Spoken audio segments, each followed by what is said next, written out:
Why does Hollywood suck so bad these days? I tell you what, this month is devoted to answering some of the questions that have come in the preceding 5 or 6 months that I've never really addressed, but I've thought about in my subconscious, and I'm going to start addressing some of them in the month of November. Good to have you along. Let's tear into it. One of the first things you have to realize is that Hollywood is a dynamic, and good morning to all of you and welcome. If you're not subscribed, subscribe and hit the bell for all notifications, because rather than just talk superficially about budgets and stars and all that, we get down to the very core philosophy of what makes it all tick. And as many of you know, classic movies have been a passion of mine for a lot of years, along with vintage audio and 5,000 other things. But I always enjoyed the product of Hollywood, particularly from a certain era, from say 1920 to about 1950. And then things started to change.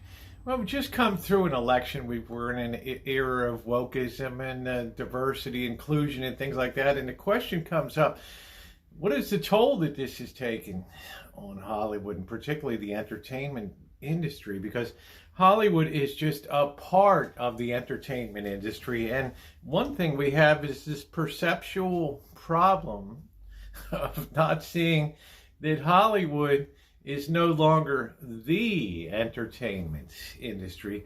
It's a shrinking part of the entertainment industry.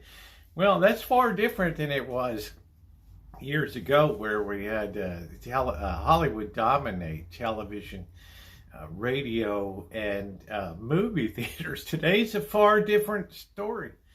Today's a far different thing. You can find, of course, superhero movies in the theaters. You can pay money to sit your butt down and watch those things. But a lot of people can get just as much enjoyment watching an idiot like me, the Rosie, walking around the dark back alleys of Las Vegas unarmed, right? Not knowing what's going to happen around the next corner. And it can also lead to high and unexpected drama, right? So that's we have this whole rise of alternate creativity. The big problem from a philosophical point is the failure to recognize that what Hollywood produces is a smaller and smaller part of what entertainment is all about. And entertainment is being parsed up into smaller and smaller and smaller bits that fit micro audience. Right? Somebody might find that it's thrilling to be entertained for hours watching somebody sort through a bag of old coins, and maybe at the 4-hour mark find some really valuable coin. They'll be on pins and needles as those rolls are undone and that bag is sorted through. Other people might be enthralled to watch a very complex French dish be made in somebody's kitchen somewhere in the Midwest using minimalist tools, or perhaps rustically made outdoors on an open fire. People are fascinated by that. I have seen that. Eyeballs are another big thing that we have to understand too. The demographics of the nation are changing. And what was thrilling in terms of producing large box offices changes over time. Because quite frankly, we don't have the number of young. We have a sort of an upside down pyramid society now, where we have a larger aging and aged population, and we have less and less young people. Well, with the 4Bs coming on the scene, and I'll let you look up what the 4Bs are, it argues that we might have an even smaller population in the future.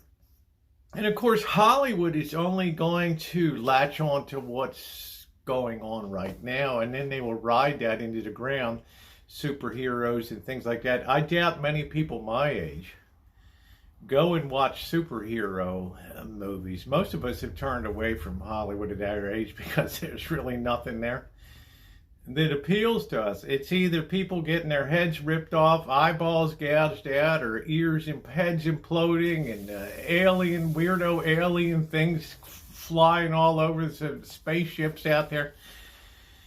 right? It just comes a point where you say, hey, bro, I am saturated.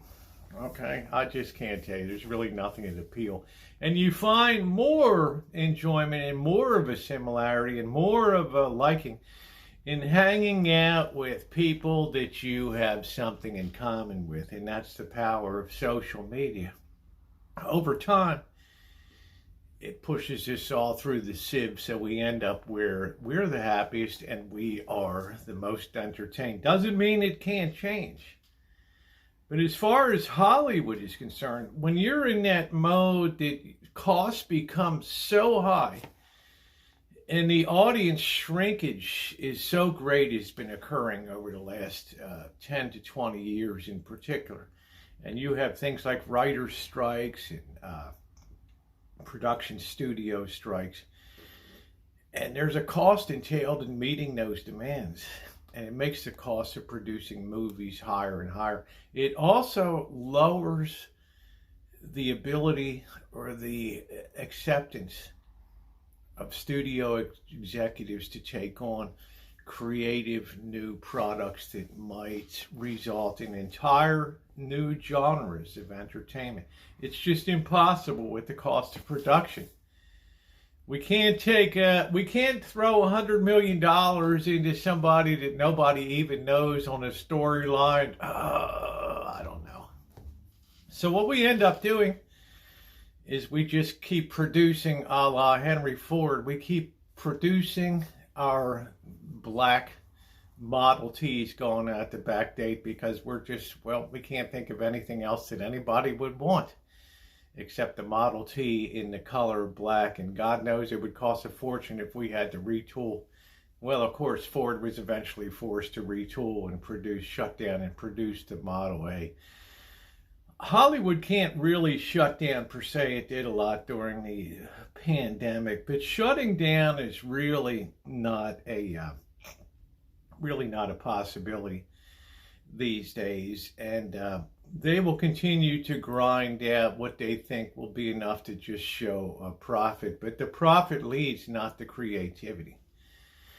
Now, you might say it was always that way, but think about the way that the Hollywood mill used to work back in the 1920s and 30s. You came in, you were a Rudolph Valentino, you were a Clairbeau, a Talmadge, one of the big stars, Errol Flynn Jr., something like that. And they had a big hit with your movie, right? Well, they would sign you to a lavish contract.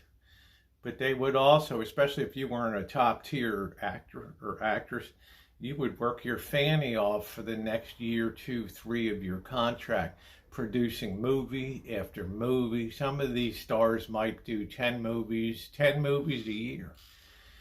There was something very great about that sifting system of high volume production at low cost, because it spit out the occasional little genre of movie that could be a sub-hit, like, elevating Jimmy Stewart and having the whole, the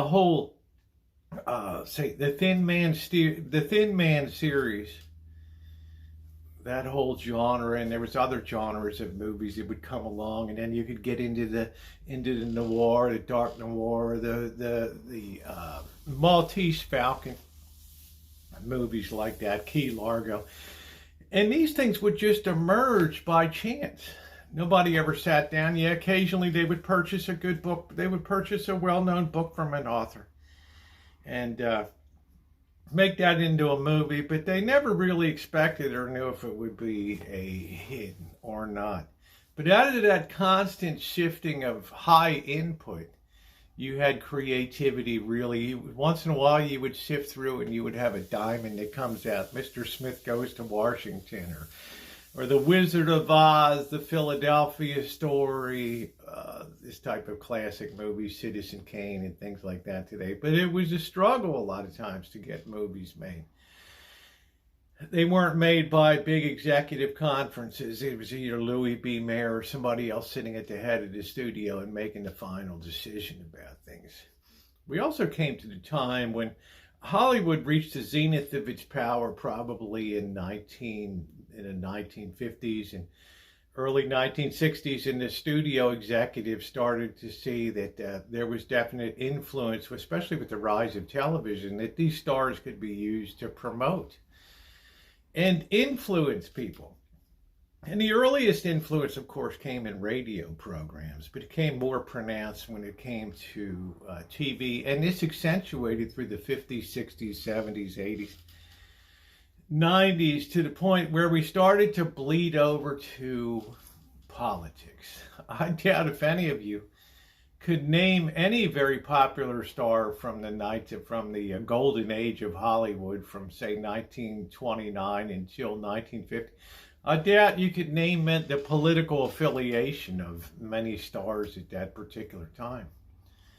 Nowadays, it's a far different story. I think we know every Hollywood star's affiliation, because many of them are out there flapping their gums at election times, telling us who we should vote for and all that.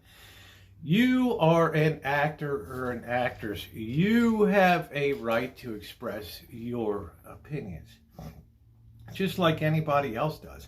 But you are an actor, which means you're no smarter than anybody else.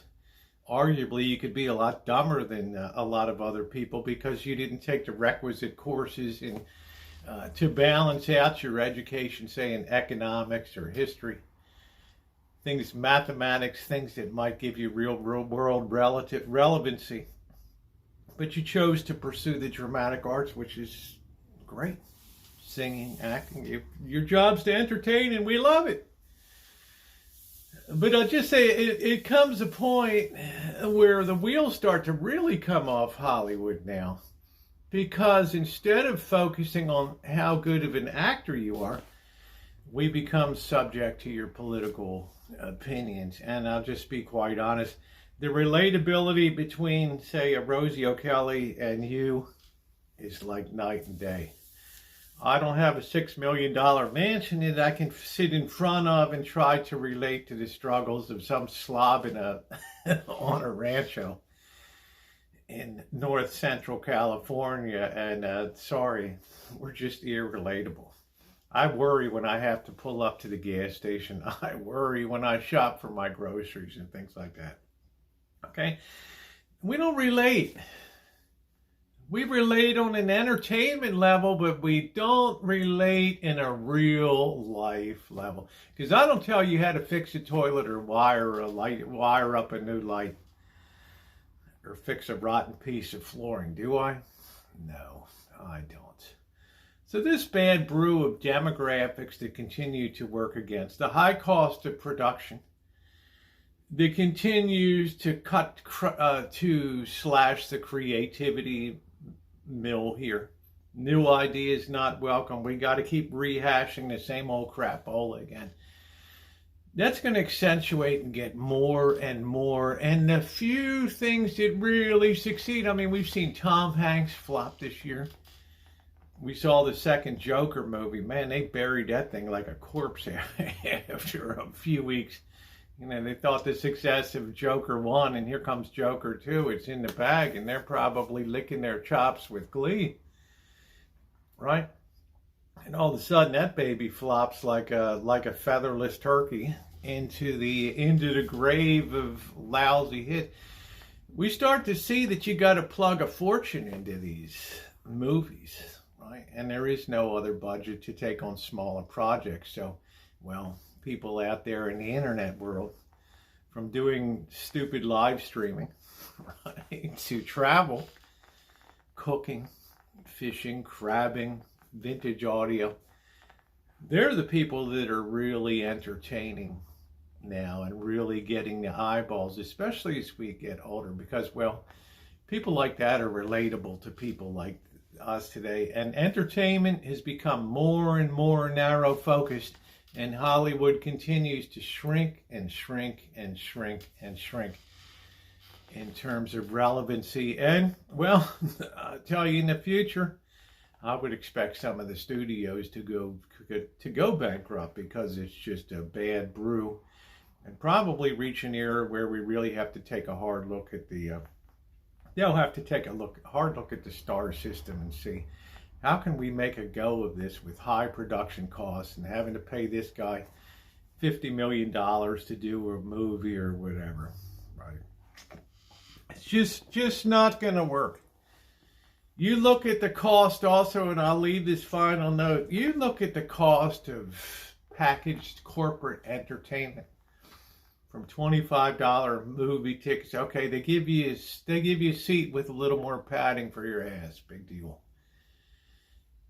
You go to Disneyland and unbelievably, just after all the hurricanes and all the other crapola that came on in October, September, October, they took the opportunity to raise the ticket prices yet again, right? But give you the option to pay dearly for that vaunted line pass that gets you through, right?